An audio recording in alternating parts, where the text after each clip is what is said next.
Hello Internet, my name is Original Content Maker, and today I'm going to review the very top of the line, the very new iPhone 6. And I definitely haven't been gone for 2 months. No, that did not happen at all. Never happened. Anyways, I'm sure we're all familiar with the iPhone 6, it being 4 years old and Apple's most sold iPhone, but with all the iPhone 10s and all the 10s Maxes and all the 10Rs, how does the iPhone 6 still hold up today? Apple is so screwed up their naming scheme, by the way. I could make a whole video on that. It's just ridiculous. So I have my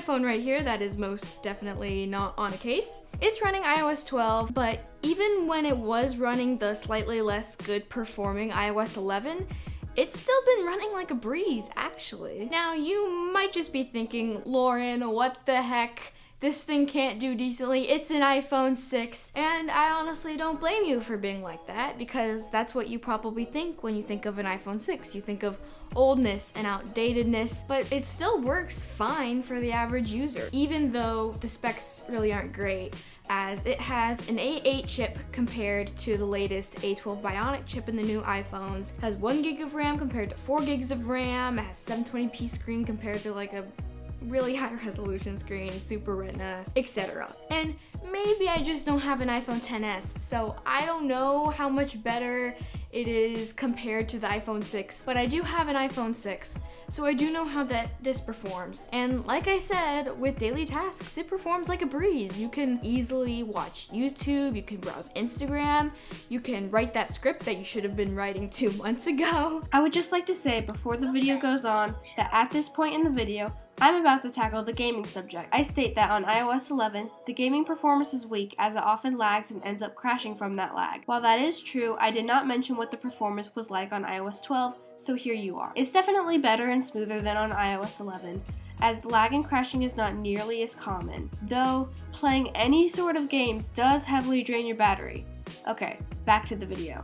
But if you're a light user who doesn't really care about that, and doesn't really care about high performance and high gaming, then I think if you're just an average user, this should be fine. But by now you're probably wondering, well, Lauren, how's the battery life? It's fine, I suppose, depending on how you're seeing it. It can last anywhere from 3 hours to 4 hours on a full charge. But it honestly hasn't caused any issues for me. I'm able to really work with it because I mainly use my phone after school, and when I'm at home using it after school, I can plug it in when I need to when the battery gets low. I guess it really just depends on how you see it, depending on a lot of things like how much time you use your phone, where you use your phone, when you use your phone, etc. So I'm personally fine with getting by it, but if you do want more battery life, there's always the handy dandy low power mode. And how could I ever forget the good old screeny with 720p resolution and the big fat bezel. Yeah, it's probably pretty bad just on paper, because it is bad on paper. 720p compared to all of those resolutions that are much superior to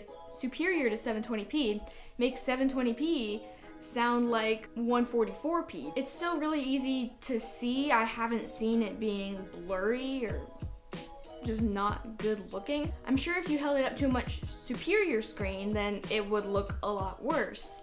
But I don't have a much superior screen to hold it up to, so to my eye, I think it looks fine. And as for the bezel argument, you're complaining about bezels. You're complaining that this phone has bezels, like every other phone with bezels. But if it doesn't have bezels, you're complaining that it has a notch. So you can't be happy. Either it has bezels or it has a notch. You can't just have no bezels and no notch yet with our current technology. So I don't get the point of why you keep complaining it has a notch. It has bezels depending on the phone, because you can't exactly get what you're seeming to want right now. So the performance isn't ridiculously spectacular. The battery life isn't ridiculously spectacular. The screen isn't ridiculously spectacular.